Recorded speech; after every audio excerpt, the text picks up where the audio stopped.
It's one of the most serious actions a city council can take against a council member, the act of censuring. The Brooklyn Park City Council did just that on Monday night as they took a vote to draft a resolution to censure council member Boyd Morrison for misconduct and violating the city's respectful workplace policy. The action is expected to remove Morrison from all commissions, committees, and task forces.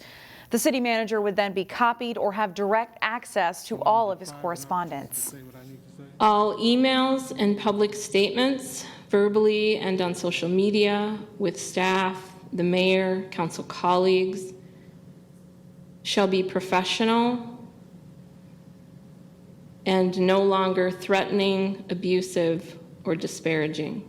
The city attorney will have to draft the resolution with the council voting on it at its next meeting.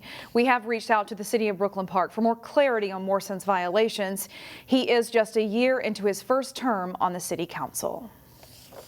The Brooklyn Center City Council has approved 10 members who will serve on an implementation committee for police reform. Mayor Mike Elliott will also serve on that committee. The committee is charged with rolling out several reform measures approved in the city's budget last December. Those include a new mental health unit and a new civilian traffic enforcement unit. Included on the committee are Katie Wright, the mother of Dante Wright, and Amity Dimmock, whose son was killed by police in 2019 following a 911 family crisis call. While the vote was unanimous on the members selected, there was some concern raised about the absence of young black men on the committee and whether it had enough diversity in opinion. 1 week into the war in Ukraine, we're gathering further perspective from a local Russian grocery store and those with loved ones in Ukraine. Here's CCX News reporter Jason Malillo.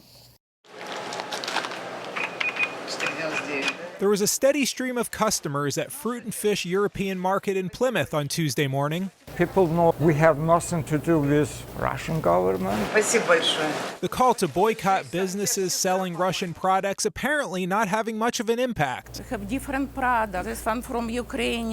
If you come into Russian store, you're not supporting Russian government. You're just supporting local business. Roger Mamadov and his wife Irina own the market and Paradise Liquors next door. Now we have Nemira, Ukraine-made vodka. Roger is from Azerbaijan, but moved to Ukraine as a young man. I'm from Ukrainian, from city Kharkov.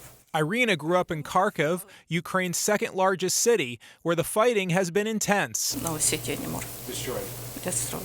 And as civilian casualties rise, she's very worried about her friends there. Terrible situation. Everybody cry. Everybody cry. I am really concerned because, it's my mom's family. Customer Olga Karpov has family and friends in Kharkiv and Kyiv. We talked maybe a couple or 3 days ago, but we were not able to speak with my relatives right now, yesterday or the day before. The call to boycott businesses that sell Russian products is largely symbolic, especially when it comes to vodka.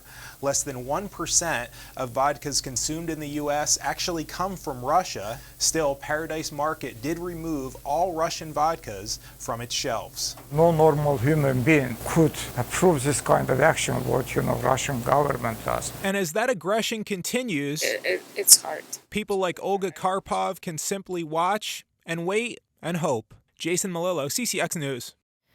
As more baby boomers retire from the workforce, a free program called BrookLynk aims to help local youth with job skills. We feel it's important right now to train young folks up to be able to get those positions in the future. BrookLynk allows older youth in Brooklyn Park and Brooklyn Center to learn resume writing, networking, and how to fill out job applications. Those ages 16 to 24 have until April 3rd to complete online training to help land a summer internship. Because of the way that the labor force is right now, there's an ever-increasing need for having interns and making sure that we are preparing the next generation of workers. Summer internship opportunities include positions with Boston Scientific, the YMCA, and the cities of Brooklyn Park and Brooklyn Center. The Northwest suburbs have a new option for people wanting to try food from another culture. Delane Cleveland has more in this week's edition of Takeout Tuesday.